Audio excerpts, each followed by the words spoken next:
Graça e paz, amados.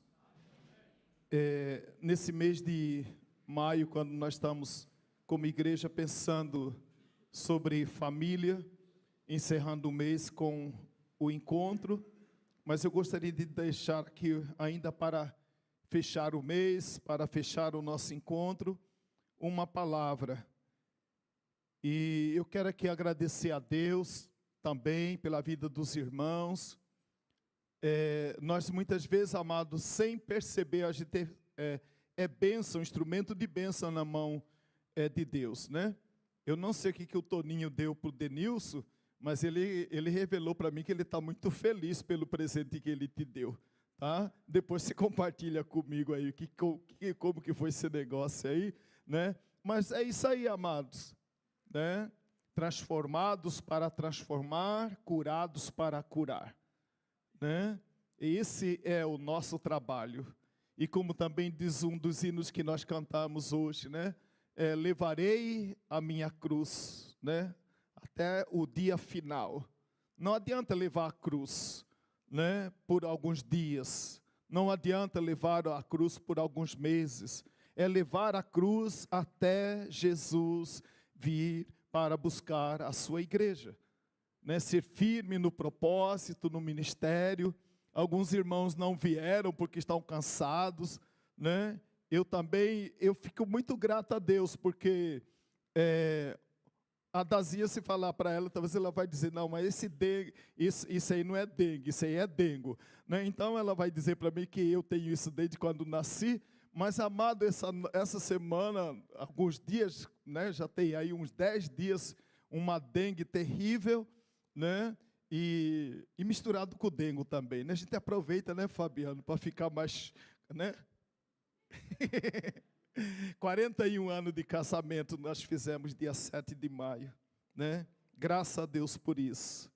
Eu quero convidar os irmãos para abrir a sua Bíblia, tá? No livro de 2 Reis, no capítulo 2 Reis, capítulo 20, a palavra do Senhor diz assim: naqueles dias, Ezequias adoeceu de uma enfermidade mortal. Veio ter com ele o profeta Isaías, filho de Amós, e lhe disse: assim diz o Senhor, põe em ordem a tua casa, porque morrerás e não viverás. Então virou Ezequias o rosto para a parede e orou ao Senhor, dizendo: lembra-te, Senhor, peço-te de que andei diante de ti com fidelidade, com inteireza de coração, e fiz o que era reto aos teus olhos, e chorou muitíssimo. Antes que Isaías tivesse saído da parte central da cidade, veio a ele a palavra do Senhor, dizendo: volta e dize a Ezequias, príncipe do meu povo, assim diz o Senhor, o Deus de Davi teu pai, ouvi a tua oração e vi as tuas lágrimas, eis que eu te curarei. Eu fico assim, olhando para essas últimas expressões do versículo, né? A Bíblia diz que Deus toca no coração de Isaías e manda Isaías voltar e entregar essa palavra para o rei Ezequias, né? Eu ouvi a tua oração e vi as tuas lágrimas, eis que eu te curarei. Essa é a vontade de Deus, né? Para o nosso casamento, para a nossa família, para a nossa vida individual, né? Esse homem tinha sobre ele uma sentença de morte. Deus havia já falado para ele: põe em ordem a tua vida, porque você não viverá, você vai morrer. Eu não sei, algumas pessoas já falaram aqui, e é fato, de que talvez uma das coisas que o rei Ezequias precisava colocar em ordem, é porque ele foi um ótimo rei, mas um péssimo pai.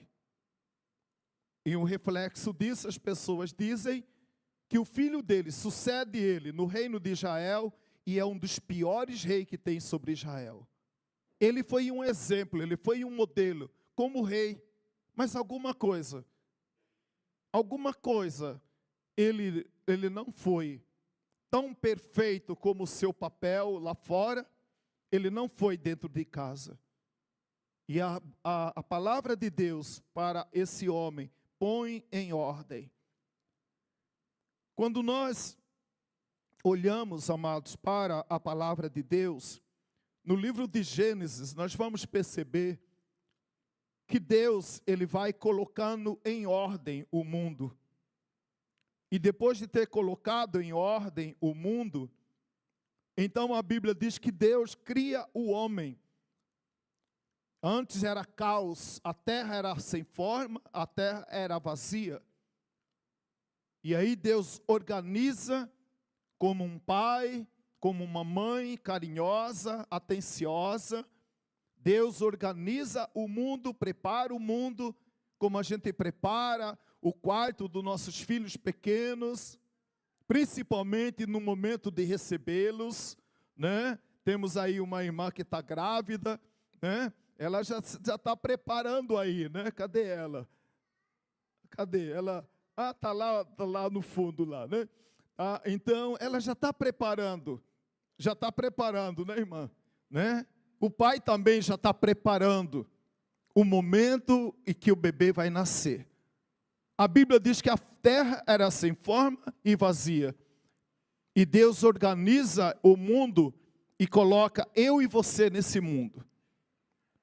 Mas quando nós olhamos para a palavra de Deus, lá em Gênesis capítulo 3, verso de número 6, a Bíblia diz, tomou Eva do fruto e comeu, e deu também ao marido e ele comeu.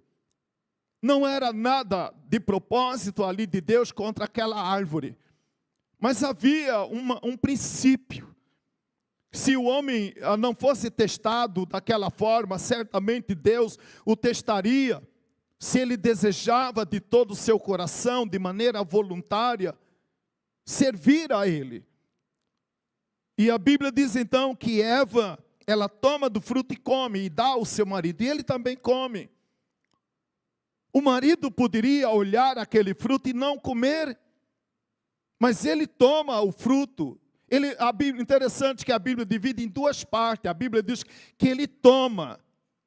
E ele talvez olhou para aquele fruto, teve um tempo para meditar para aquele fruto e não comer. E lembrar do que Deus havia dito para ele, mas ele, não sei por que razão, ele esqueceu. Ele não lembrava. Ou se lembrava, ignorou, não sabemos exatamente. Mas então, amado, ali a Bíblia diz que ele toma, mas comer é outro fato, é outra ação. E muitas vezes, amado, nós tomamos em nossa mão. O nosso lar, muitas vezes, entra no nosso lar, coisa que a gente não pode evitar.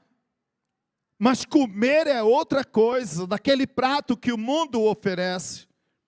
Do que essas opções que nós temos, muitas vezes, diante de nós, nos oferece. Mas a Bíblia diz então que esse homem, né? Ele toma do fruto que a sua mulher lhe entrega e come do fruto. Aqui nesse texto que nós lemos fala do rei Ezequias, que ele foi acometido de uma doença mortal. Eva e Adão, naquele ato ali no jardim do Éden, eles também contraem uma doença mortal. E essa doença mortal entrou em mim e entrou em você.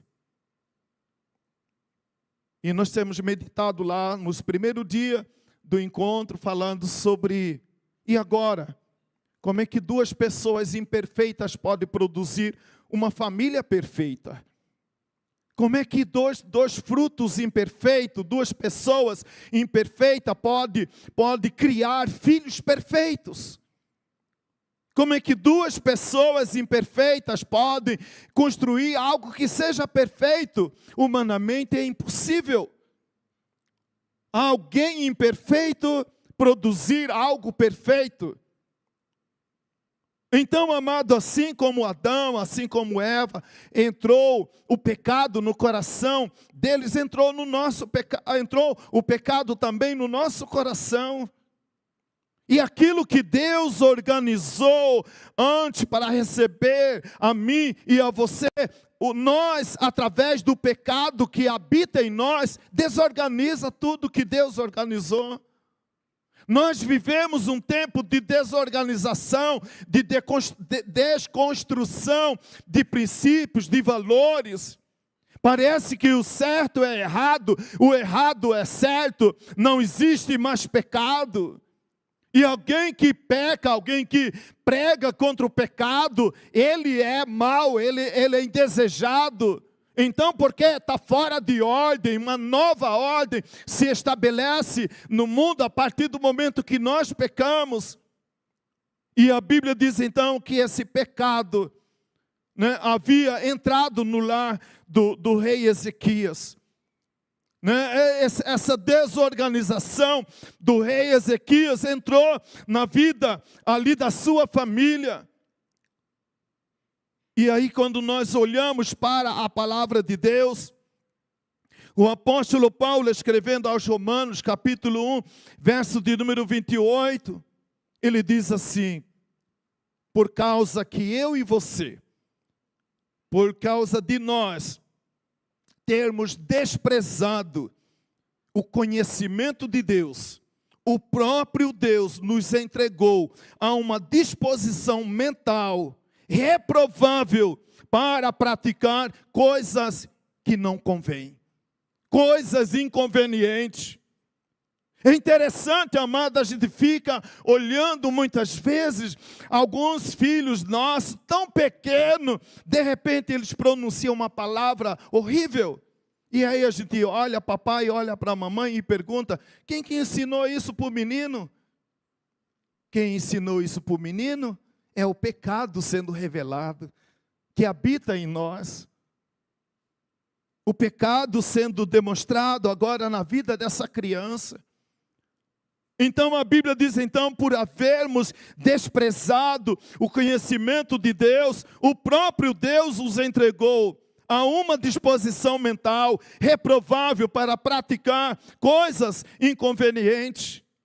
É interessante, amado, que quando a serpente manifesta no jardim do Éden, qual é a proposta, qual é o discurso da serpente que atraiu Adão e Eva? É assim que Deus disse? Mas Deus sabe que o dia que vocês tomarem e comerem, vocês terão conhecimento. Aí a Bíblia diz, Paulo, por haver desprezado o conhecimento de Deus, Adão e Eva desprezou o conhecimento de Deus. Muitas vezes, amado, nós vivemos um tempo muito difícil, porque nós temos desprezado o conhecer a Deus. E nós queremos nos encher de conhecimento científico, tecnológico, recursos que o mundo oferece, achando que com isso nós vamos suprir a nossa carência, preencher o nosso vazio. Mas a Bíblia está falando, e Adão e Eva experimentaram isso lá no jardim do Éden, porque eles desprezaram o conhecimento de Deus. Interessante que se eles já tinham conhecimento, porque Deus havia dado a eles o conhecimento do que eles deveriam fazer e do que eles não deveriam fazer, o caminho que eles deveriam andar e o caminho que eles não deveriam andar. Mas o fruto de Satanás, da serpente no jardim do Éden, está hoje no meio de nós, nos dizendo: você precisa disso, você precisa daquilo. Não precisamos mais de Deus.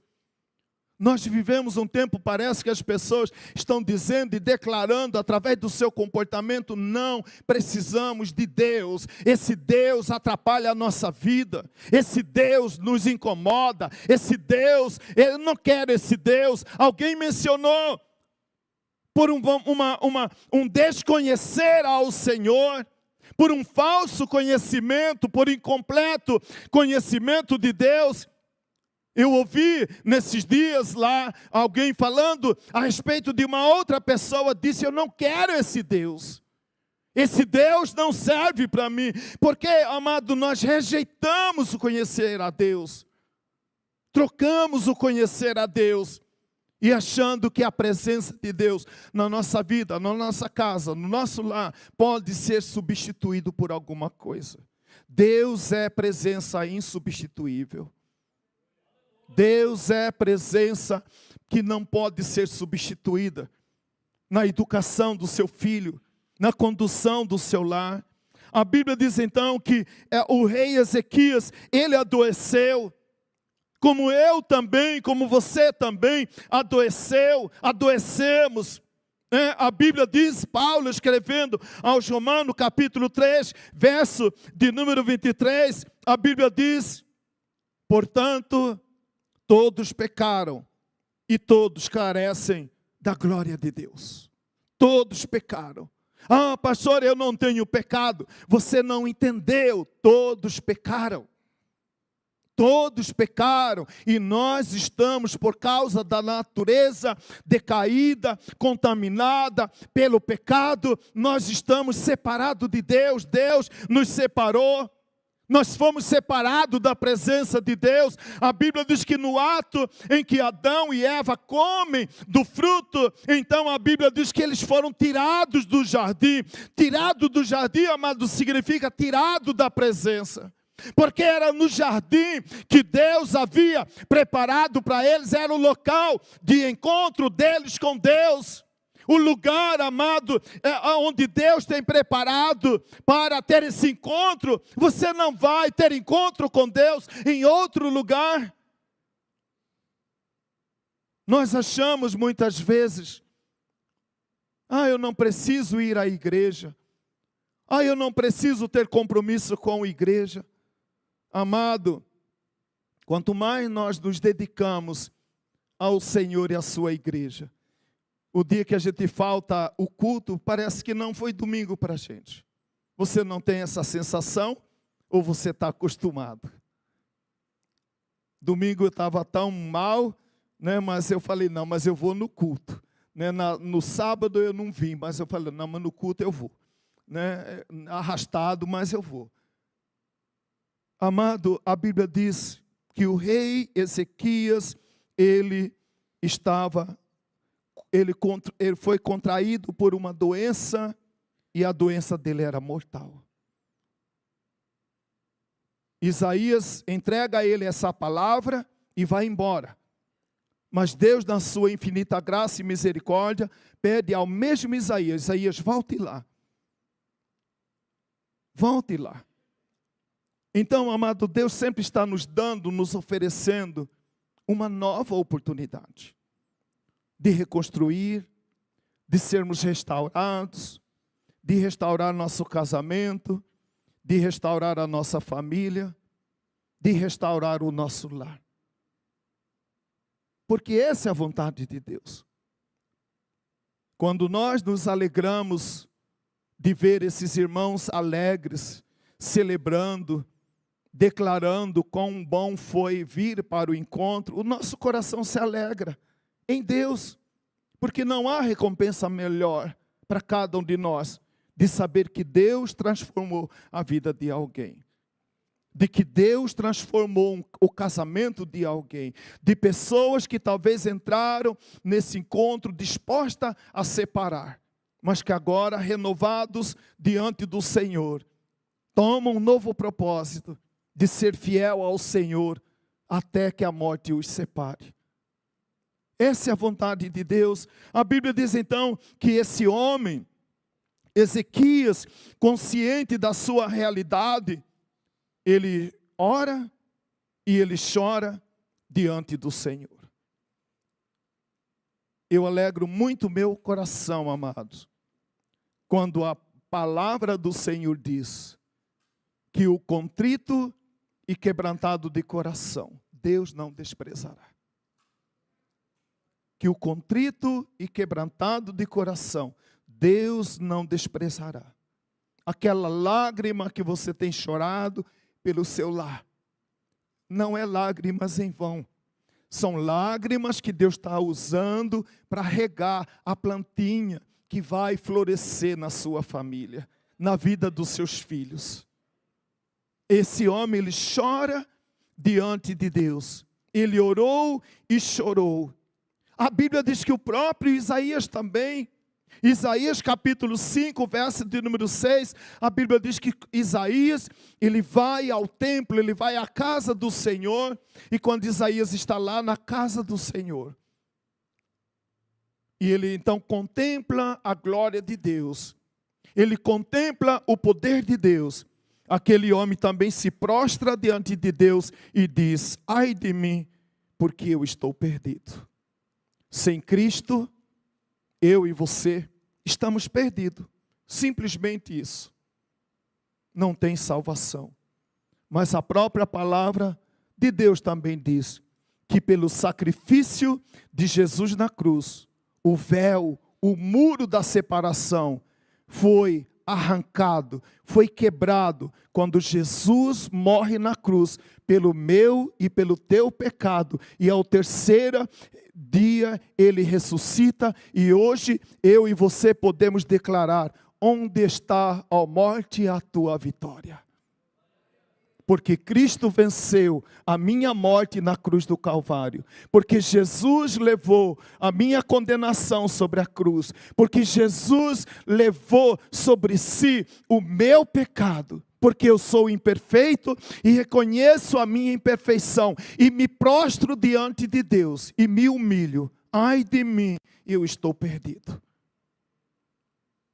E esse homem, também chamado Isaías, ele sai da presença do Senhor, transformado, vivendo uma nova realidade.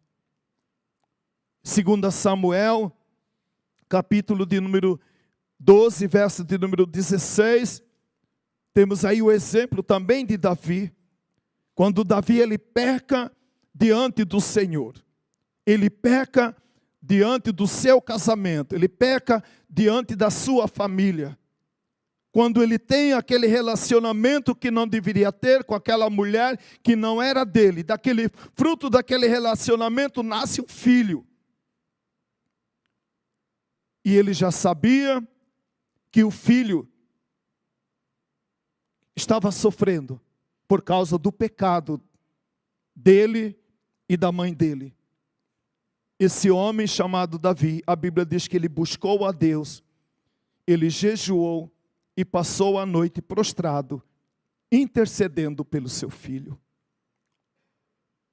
Amado, o maior e melhor intercessor pelo seu filho é você, mamãe. É você, papai.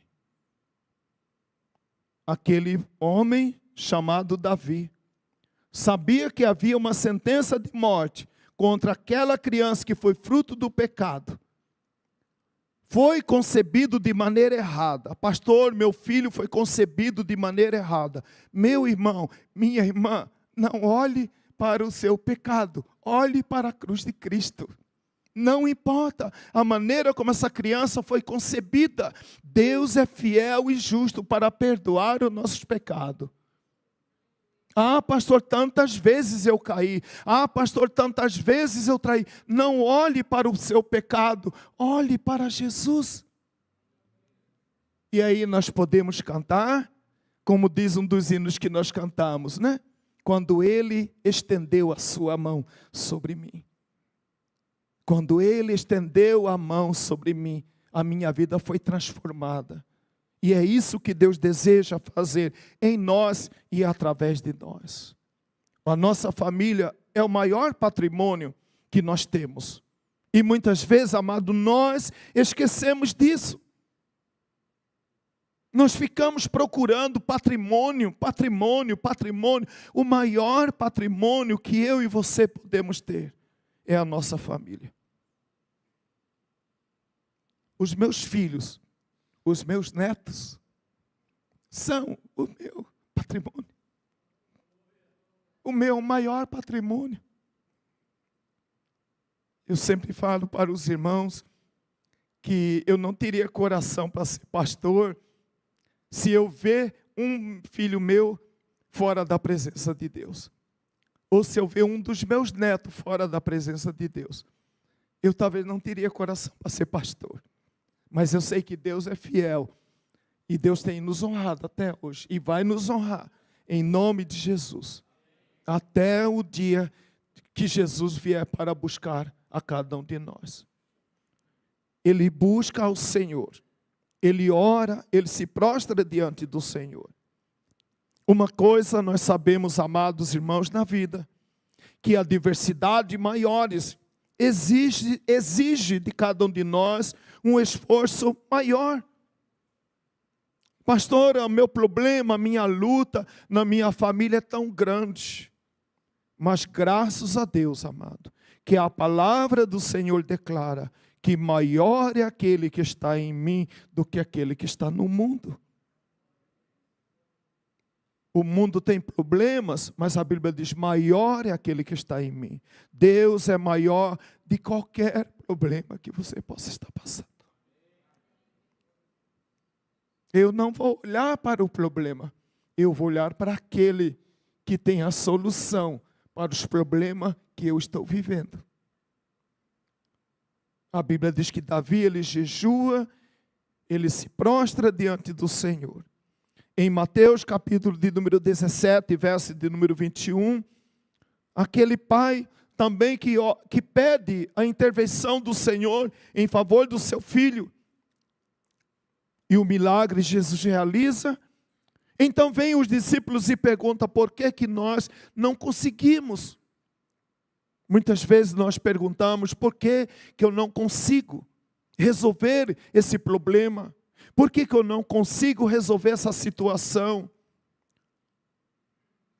Nós sabemos, amados, na vida que a diversidade maiores exige um esforço maior. E Jesus então, olhando para o discípulo, diz, olha, essa casta de demônio só sai com jejum e oração. Você está orando, mas precisa jejuar também. Você está jejuando, mas você precisa orar também. Não adianta cumprir uma coisa e deixar de fazer outra. Eu creio que Ezequias errou ali quando viu o seu filho andando, entrando por caminhos que não deveria andar, entrando por caminhos que não deveria entrar. Mas o que Ezequias fez? Talvez olhou por os problemas que ele tem que resolver, para o reino que ele tem que administrar, porque talvez o rei Ezequias ainda não tinha compreendido que o maior patrimônio dele está dentro da sua casa. O maior patrimônio, meu amado, não é a sua casa. O maior patrimônio é aquilo que está dentro da sua casa. Eu posso ter casas, mas o maior patrimônio não são a casa, não é o carro, é o que está dentro da casa, que é sua mulher, que é os seus filhos. A Bíblia diz também que Isaías volta ali ao rei, entrega a palavra do rei, mas uma coisa é de tirar o chapéu para esse homem chamado Ezequias. Como eu disse, imperfeito como eu, imperfeito como você, aquele homem, ele tem disposição para ouvir a palavra do Senhor. Muitas vezes, amado, nós precisamos também estar dispostos para ouvir o que nós precisamos ouvir, e não ouvir apenas o que agrada os nossos ouvidos. Muitas vezes nós precisamos estar dispostos para ouvir. Então a Bíblia diz então, 2 Reis capítulo 19, verso de número 14, enquanto o rei Ezequias orava e se quebrantava diante da situação imposta pelo rei Senaqueribe, um problema anterior que ele havia tido, a Bíblia diz que o Senhor ordena lá também a Isaías, para que leve a ele uma palavra do Senhor. 3 promessas Deus faz para Ezequias, em meio ao seu desespero. Primeira promessa: livrar Israel das mãos do rei da Síria. Deus promete para Isaías, Deus promete para Ezequias: Deus pelejará e derrotará os seus inimigos. E a terceira promessa: eu te curarei. 3 promessas. Deus promete livrar das mãos do rei da Síria. Talvez você não tenha um rei da Síria que te perturba, que te incomoda, mas você tem algo que te perturba. E o que perturbava Ezequias era o rei Senaqueribe, rei da Síria. Mas aquele homem recebe essa promessa de Deus, que Deus livraria Israel das mãos do rei da Síria, que Deus vai pelejar por ele. Muitas vezes, amado, o que nós precisamos ser lembrados continuamente é de convidar o Senhor para que entre nesse problema que eu estou vivendo. Senhor, entra nessa causa que eu estou atravessando. Entra nesse negócio, resolve, porque eu não sei como resolver. Ezequias, ele orou pelo problema externo, que era o rei da Síria. Deus ouviu a sua oração. O problema que Ezequias tinha foi acometido de uma doença mortal. Ele se quebrantou e orou ao Senhor. Deus ouviu a sua oração e fez a ele uma promessa: eu te curarei dessa doença mortal. E nós sabemos, amado, que em Cristo nós fomos curados da doença mortal,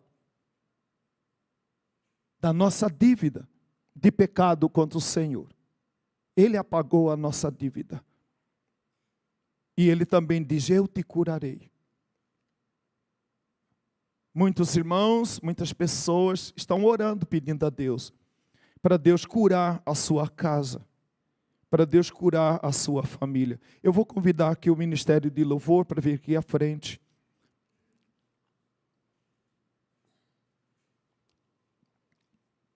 E eu quero terminar o culto nessa noite. Nós queremos terminar o culto nesta noite orando pela sua família. Tá? Não sei se está só papai, só mamãe, filho ou filha aqui. Mas se você sentir de Deus que você gostaria que nós orássemos mais uma vez pela sua família, vem aqui na frente. Orar pela sua vida. Também, pastor, eu quero que ore pela minha vida. Né? Tenho um problema meu, pessoal meu. Vem aqui na frente. Vamos nos colocar em pé. O último louvor que fala da família, o ministério vai cantar. Você pode vir aqui à frente, tá? Nós vamos orar pela sua família. Agradecer a Deus mais uma vez pela nossa família. Né? Agradecer a Deus, como eu falei no início, né? 41 anos de casamento, né? E eu louvo a Deus, amado. Eu sempre falo, amado, que a minha gratidão a Deus é porque eu tenho certeza, né, que Deus preparou a Dazinha para mim e eu para a irmã Dazinha. Mas eu sei, amado, se não fosse o Senhor, como diz a palavra de Deus, ora, diga a Israel, se o Senhor não fosse comigo, se o Senhor não fosse conosco. Pode chegar bem aqui bem próximo, que aí os irmãos para não ficar, tá? Os outros irmãos chegarem aqui, tá? Pastor Alessandro, irmã Vilma e outros irmãos ali, fica na liberdade também, tá? De orar, se Deus tocar no coração de você aí, nós vamos orar, tá? Vamos cantar esse louvor. Começar e comece a declarar, a adorar ao Senhor através desse louvor. Diga para o Senhor: oh Deus, obrigado, Pai.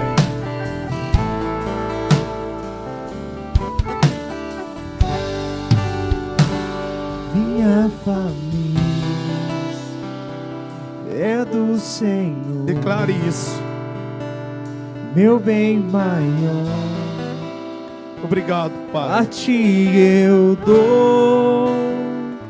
Meu maior patrimônio eu entrego no altar. E o meu lar vem restaurar minha família. Amém, Jesus. É do Senhor. Obrigado, Pai. Meu bem maior, a ti eu dou. Te louvamos, Meu maior Pai. patrimônio eu entrego no altar. E o meu lar vem restaurar. Nada quebrado, nada fora do lugar. Como um vaso novo, vem me restaurar.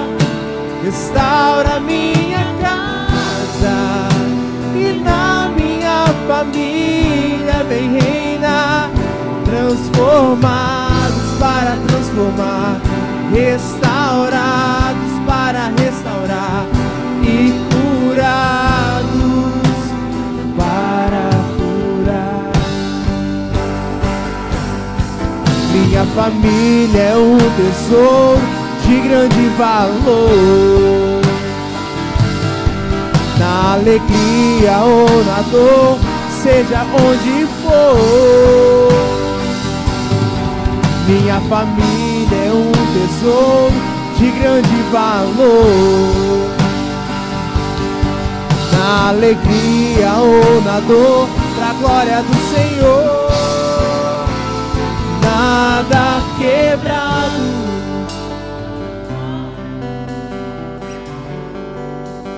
como um vaso novo.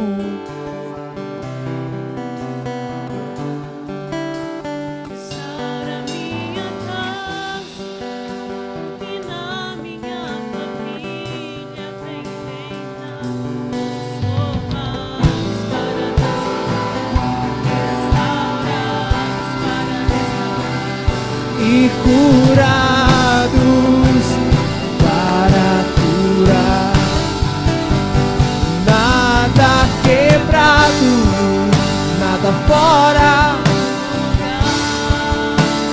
como um vaso novo. vem me restaurar. Restaura minha casa e na minha família vem reinar.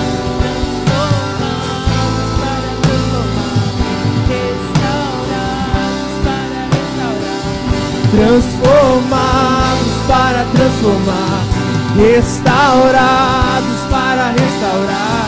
Transformados para transformar, restaurados para restaurar e curados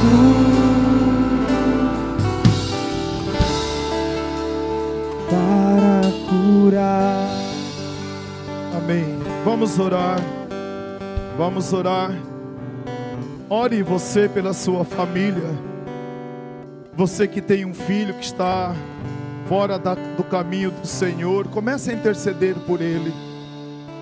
A Bíblia diz que aquele filho que foi concebido pelo pecado, Davi, ele chora, ele ora diante do Senhor por aquele filho. O nosso filho precisa de alguém que interceda por ele. Ore pelo seu filho, ore pela sua filha, ore pelo seu lar. Consagre ao Senhor a sua casa, a sua família. Declare em nome de Jesus. Creia no milagre, creia que Deus é poderoso. Você está preocupado com o seu lar? Você está preocupado com o futuro da sua família? Entrega na mão do Senhor. Entrega na mão do Senhor aquilo que perturba teu coração. Entrega na mão do Senhor aquela doença que você tem lutado para ser curado. Entrega na mão do Senhor. Ezequias, ele tinha aquela doença, a Bíblia diz que era doença mortal. E ele orou. E a Bíblia diz então que o Senhor manda Isaías voltar na casa de Ezequias e dizer: eu te curarei, para que você ponha em ordem a sua casa. E depois de 15 anos daquela oração, Deus leva Ezequias. Então, enquanto você tem tempo de vida, ore pela sua família, ore pelos seus filhos. Nós temos temor, né, sobre o futuro dos nossos filhos, que o que vai ser o nosso menino, o que será da nossa menina. Entrega na mão do Senhor. Pastor, ele está longe, entrega na mão do Senhor. O Deus, a Bíblia diz que Deus é Deus de perto e Deus de longe. Talvez seu filho está longe, mas ele vai ouvir a sua oração e vai visitar o seu filho lá onde ele estiver agora. Deus vai visitar a sua filha lá onde ele estiver agora. Estou longe de casa, pastor, ore pela sua casa. Onde a sua mulher estiver, Deus vai visitar ela. Pastor, eu estou preocupado com meu marido. Ore onde o teu marido estiver, como intercessora, ore por ele. Deus vai alcançar o seu marido. Deus alcançará. Deus alcançará. E Deus alcança. Enquanto Ezequias chorava e se quebrantava diante de Deus, Deus manda esta palavra: Ezequias, você não vai morrer. Esse problema não vai te matar. Essa doença não é seu fim. Eu te curarei, porque o Senhor dos exércitos está conosco. O Deus de Jacó é o teu refúgio. O Deus de Jacó é o nosso porto seguro. O Deus de Davi é a nossa aliança eterna. De maneira que todos aqueles que vierem a mim, de maneira alguma lançarei fora. Diz a palavra do Senhor. Descanse no Senhor. Senhor, meu Deus, meu Pai, queremos mais uma vez expressar o nosso louvor e a nossa gratidão por esta noite, por esse final de semana. Oh Deus, em nome de Jesus eu peço a tua bênção sobre cada lar, cada família aqui representada. Abençoa teus filhos, abençoa tuas filhas, abençoe nosso lar, abençoe a nossa família, abençoa, Senhor, a cada um de nós. Eu peço, Pai, também pelos irmãos que vão estar viajando agora à noite, retornando para Jauru, para Campo de Júlio, retornando para a sua cidade de Conquista do Oeste. Acampa, Senhor, os teus anjos ao redor dos teus filhos, que nenhum mal aconteça com eles até que eles cheguem em paz na sua casa. Ó Deus, muito obrigado por essa noite, muito obrigado por esse final de semana de bênção, de comunhão e de vitória. E agora, Senhor, eu peço no nome de Jesus, que a graça de nosso Senhor Jesus Cristo, o amor de Deus, o nosso Pai, e as consolações do Espírito Santo do Senhor esteja sobre cada um de nós, agora e para todo sempre. E você diz: amém. Deus te abençoe, que a graça e a paz do Senhor Jesus esteja com você.